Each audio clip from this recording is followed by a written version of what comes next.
उत्तर प्रदेश से लेकर पूरे देश के कैनवास में ये जो संकट है, जिसमें इतिहास को तोड़ मरोड़ के पेश किया जा रहा है, नरेंद्र मोदी के थ्रू हमेशा किया जाता रहा। कभी दक्षिण में कुछ और कह देते हैं, उत्तर में कुछ और कहते हैं, पूरब में कुछ और कहते हैं, पश्चिम में कुछ और कहते हैं। किधर जा रहा है चुनाव? राजेश जी धन्यवाद।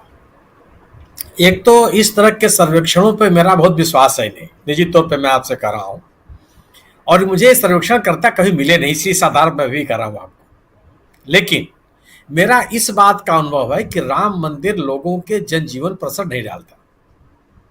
मुझे इस बात का गौरव प्राप्त है कि मैं उत्तर प्रदेश का निवासी हूं।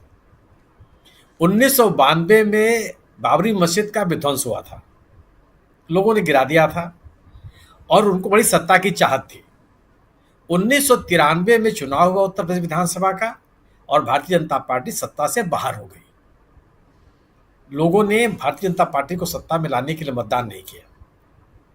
कल्याण सिंह जैसा कद्दावर नेता उससे मुख्यमंत्री थे जब यह बाबरी मस्जिद गिरी थी। और न केवल उत्तर प्रदेश में, राकेश पाठक जी के राज्य मध्य प्रदेश में भी सुंदरलाल पटवा की सरकार चली गई थी। पड़ोसी राज्य हिमाचल प्रदेश में भी शांता कुमार की सरकार चली गई थी, चुन करके नहीं आई है। सरकारों से लोग ये उम्मीद नहीं करते हैं कि आप राम का नाम लेंगे, किसी मस्जिद का नाम लेंगे, किसी चर्च का नाम लेंगे कि हमने बनवा दिया, हमने बिगाड़ दिया। ये कभी लोग स्वीकार कर ही नहीं सकते। इनको लगता है, इन राजनीतिक दलों को लगता है, खासतौर से भारतीय जनता पार्टी को लगता है कि आप धार्मिक ध्रुवीकरण के नाम पर अपनी राजनीति कर सकते हैं। धार्मिक ध्रुवीकरण करने का प्रयास बहुत दिनों से बहुत सारे इलाकों में हो रहा है। हमारी, आपके और हम लोग जितने लोग बैठे हुए सबकी जानकारी में है कि किसी भी राज्य की तुलना में सर्वाधिक संघ की शाखाएं केरल में चलती है। क्या स्थिति है वहां? कितने प्रतिशत मत मिलते हैं इनको? सर्वाधिक संघ की शाखाएं उत्तर पूर्व के राज्यों में चलती हैं। लगभग पूरा उत्तर पूर्व भारतीय जनता पार्टी ने अपने सहयोगी दलों को छोड़ दिया है। उम्मीदवार खोजे नहीं मिल रहा है। होता क्या है कि अगर आप लोगों के जीवन से जुड़े हुए सवालों के ऊपर अपने आप को केंद्रित नहीं करते तो आपकी जन स्वीकृति बनती नहीं है। प्रधानमंत्री जी सहित जितने बड़े नेता हैं भारतीय जनता पार्टी के, वो अपने भाषणों में केवल 3 ही मुद्दों की बात कर रहा है। क्यों? कि 10 साल की उपलब्धियां बताने के लिए आपके पास कुछ नहीं है। आप इतिहास की बात कर रहे हैं। इतिहास मैं नहीं पढ़ा हूं, मैं प्राचीन इतिहास के बारे में बहुत अल्प जानकारी मेरी है, लेकिन मैं आजाद हिंदुस्तान को तो जानता हूं ना। आजाद हिंदुस्तान में प्रधानमंत्री जी कहते हैं कि 70 सालों में कुछ नहीं हुआ। सरेआम खुले आसमान नीचे बोलते हैं वो, जैसे इस देश के लोगों ने देश के लोग अपने देश के प्रगति में उनका कोई योगदान ना हो। पूरी दुनिया के जो संस्थाओं के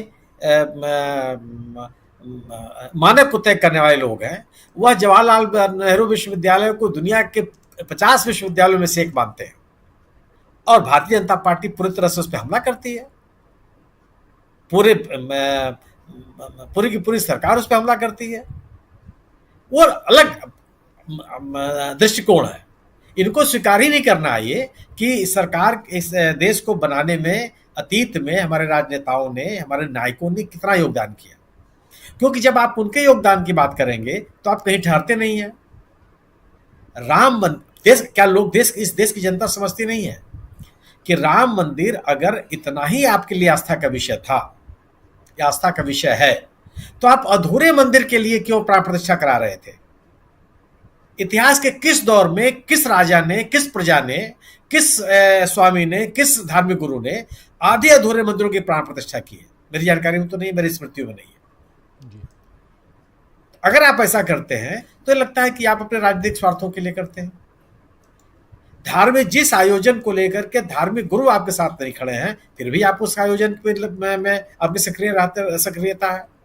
तो धार्मिक मामलों में हम राजनीतिक नेताओं को मानेंगे या अपने धार्मिक गुरुओं को माने?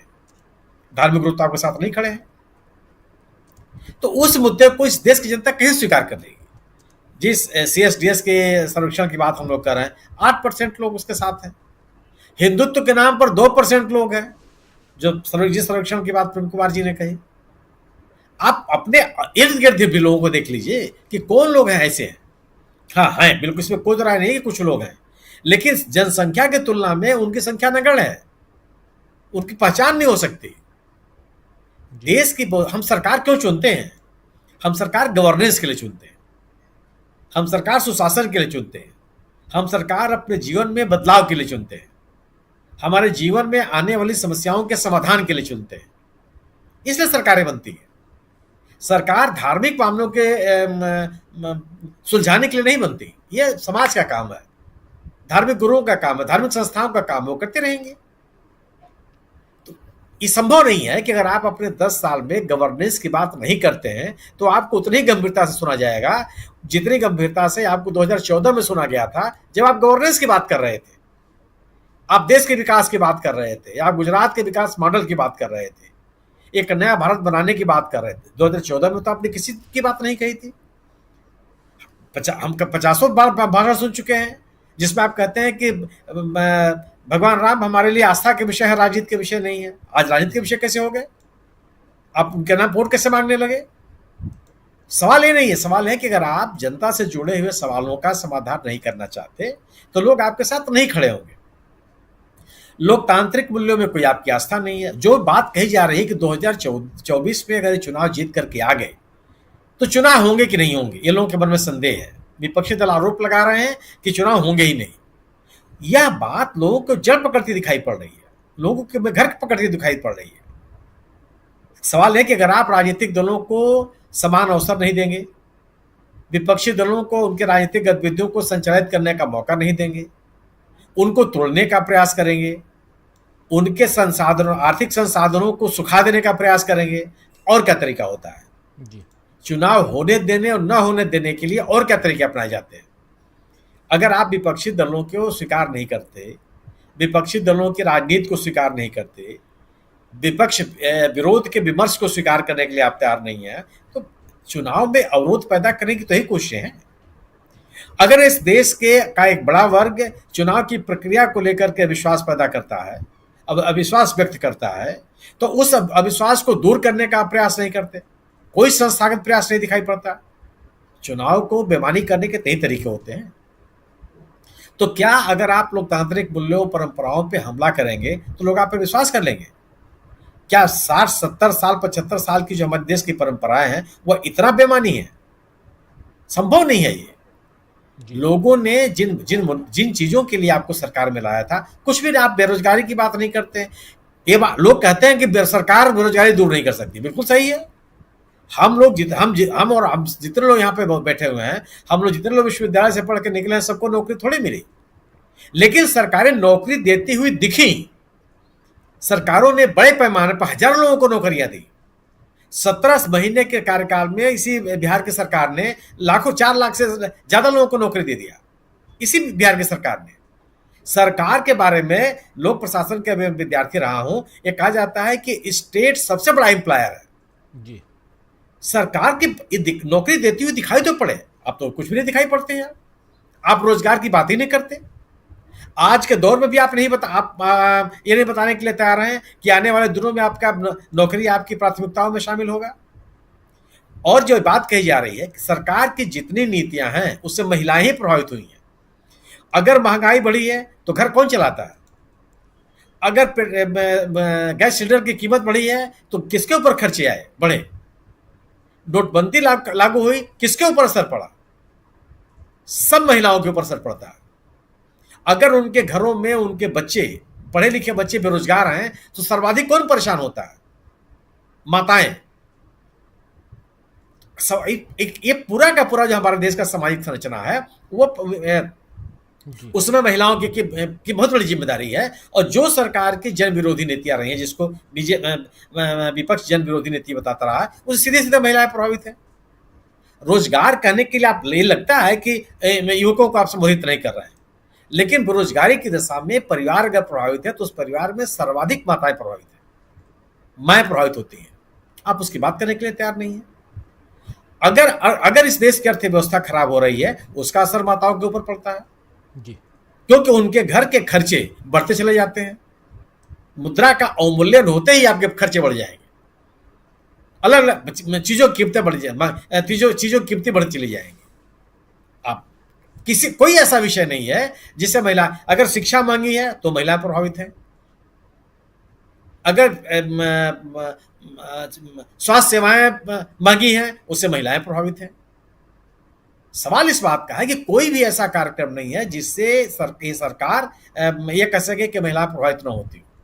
आपने आरक्षण देने की बात कही, महिलाओं को अलग से आपने कहा कि नारी वंदन अधिनियम आपने बनाया, विधेयक पास कराया जी, इसके लिए आपने विशेष सत्र बुलाई, और लागू कब होगा इसकी बात ही नहीं, चर्चा ही नहीं होने वाली है। तो क्या केवल आप टोकेनिज्म से, प्रतीकों से आप इस वर्ग को अपनी तरफ आकर्षित कर सकते हैं?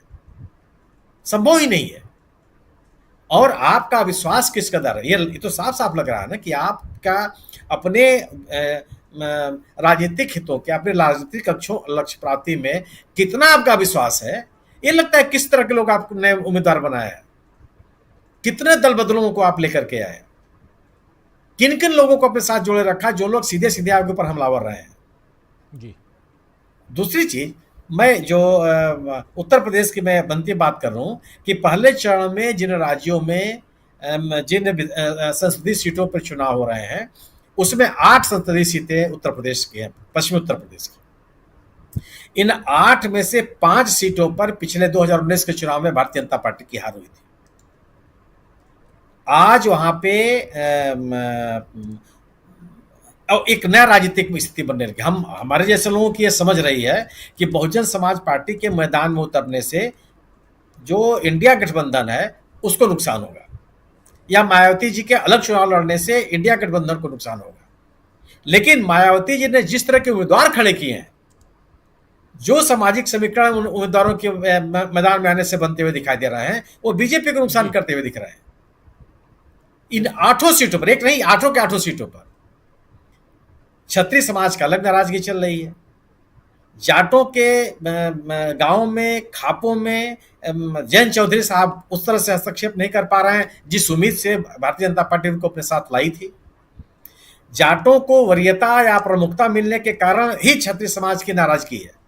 वीके सिंह साहब का टिकट कटा, संगीत सोम चुनाव हार गए, उनको कहीं स्थापित नहीं किया गया। 2017 के विधानसभा चुनाव में जीते, कोई प्रमुख स्थान नहीं मिला।